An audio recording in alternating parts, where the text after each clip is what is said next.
주님을 찬양합니다. 2016년 겨울훈련 결정연구는 에스겔서입니다. 이번 에스겔서에서 우리가 다뤄야 할 부분은 메시지 1번부터 9번까지는 에스겔서 1장 안에서 9개의 결정을 뽑아내었고, 메시지 10번 두루마리를 먹으면 에스겔서 2장 8절부터 3장 3절까지이며, 메시지 11번과 12번은 에스겔서 33장부터 36장입니다. 특별히 메시지 11번은 34장, 메시지 12번은 에스겔서 36장을 배경으로 우리가 함께 12메시지를 누리게 되겠습니다. 메시지 1번의 제목은 하나님의 이상들, 그리고 하나님의 목적과 그분의 마음의 갈망을 밝혀줌입니다. 먼저 우리는 메시지 1에서 로마 숫자가 2개로 되어 있습니다. 로마자 1번의 부담은 바로 하나님의 이상들입니다. 이 이상이라는 단어를 우리가 누릴 필요가 있고, 로마자 2번에서는 바로 하나님의 마음의 갈망과 목적을 우리에게 계시해주고 있습니다. 다시 말하면 에스겔서 1장은 바로 하나님의 이상들과 하나님의 마음의 갈망과 목적을 보여주고 있다는 것입니다.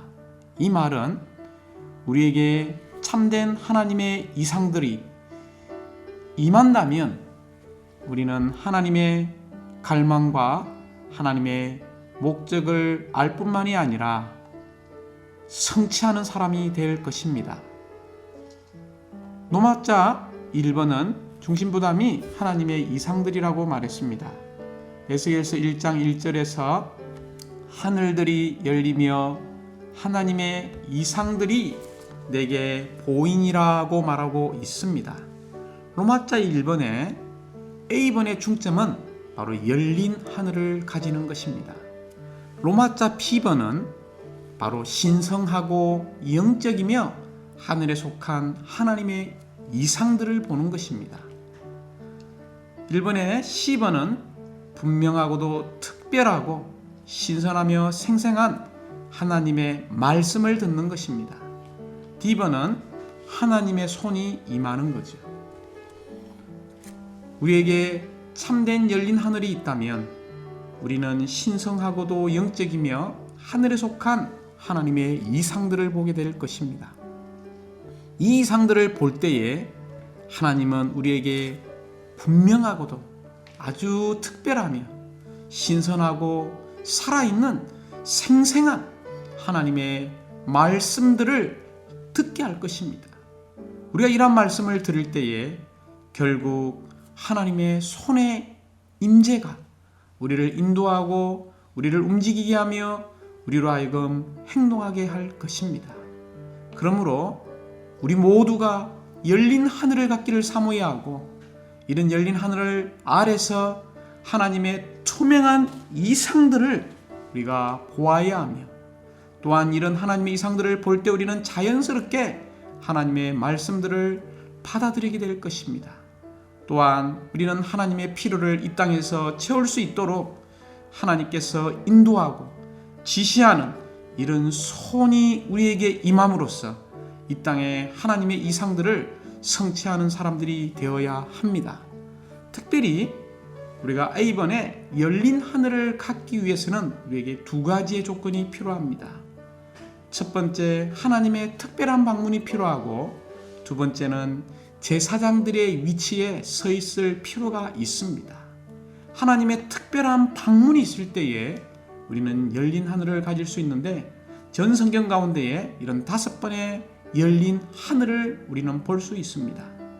첫 번째, 창세기 28장 11절부터 17절에 이 야곱이 행예설을 피해서 곧 자신이 할 수 없는 이런 환경 가운데에 열린 하늘을 체험하게 됩니다. 우리도 많은 환경 가운데에 주님을 의지함으로 이런 열린 하늘을 체험하지 않습니까? 두 번째는 마태복음 3장 16절부터 17절에서 주 예수님이 침례받고 올라오실 때에 열린 하늘이 있었습니다. 이 말은 우리의 옛사람, 우리의 자아가 끝나면 끝날수록 우리는 맑은 이런 열린 하늘을 갖게 될 것입니다. 세 번째, 사도행전 7장 56절에서 스데반이 순교할 때에 열린 하늘을 보았습니다. 이 말은 우리가 예수님의 증인이 되면 될수록 우리는 열린 하늘을 갖게 될 것입니다. 네 번째는 사도행전 10장 11절에 베드로가 기도하고 있을 때에 열린 하늘을 체험했습니다. 우리가 매일 기도할 때에 열린 하늘을 체험할 수 있습니다.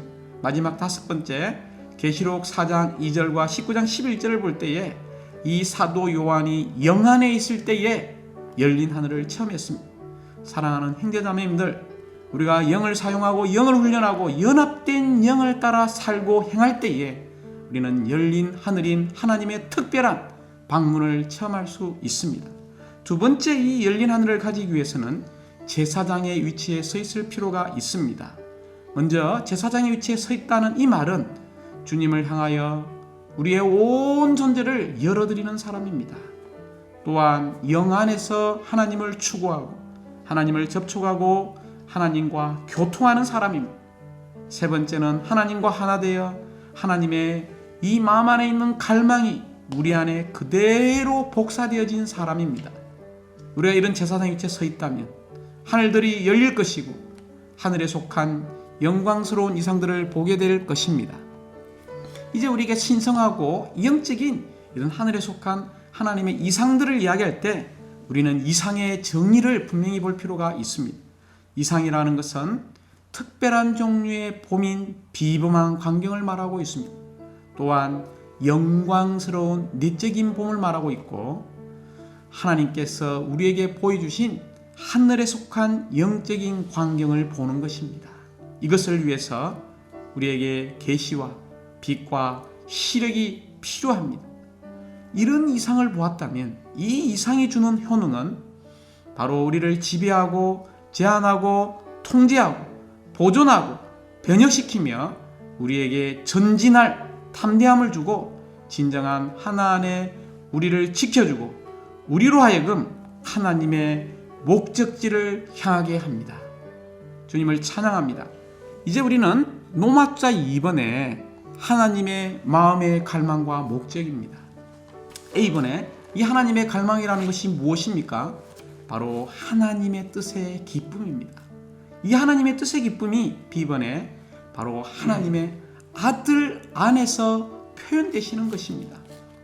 아들 안에서 표현되시는 것, 즉 이 호박금이신 어린 양 하나님, 구속하시는 이 하나님께서 우리 안에서 거하시고 움직이고 살고 또한 우리를 통해서 표현되는 것입니다.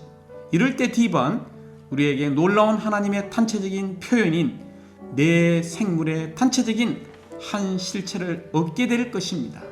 이 내 생물의 단체적인 한 실체는 이번에 바로 사람의 모양을 가지고 있습니다.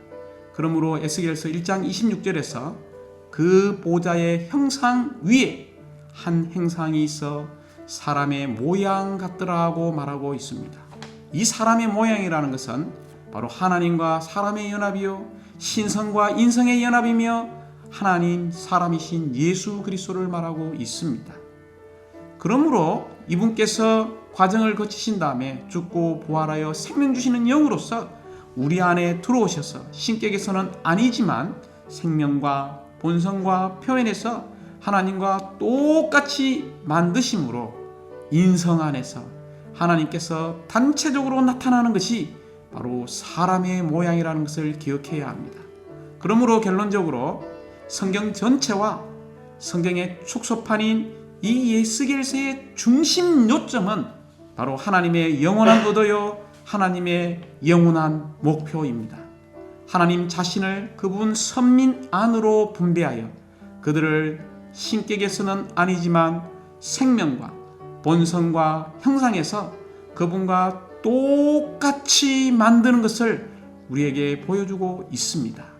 다시 말하면 하나님의 영원한 목표는 하나님께서 그리스도 안에서 그분 자신을 그분의 구속받고 거듭난 사람들 안으로 일해 넣으시며 이들이 그분과 한 실체로 연합되고 그분 안에서 함께 건축되어 그분의 영원한 처소인 새 예루살렘이 되도록 하는 것임을 찬양합니다. 이것이 성경 계시의 중점이요 에스겔서에 제시된 이상들의 중심 요점임을 찬양합니다. 할렐루야!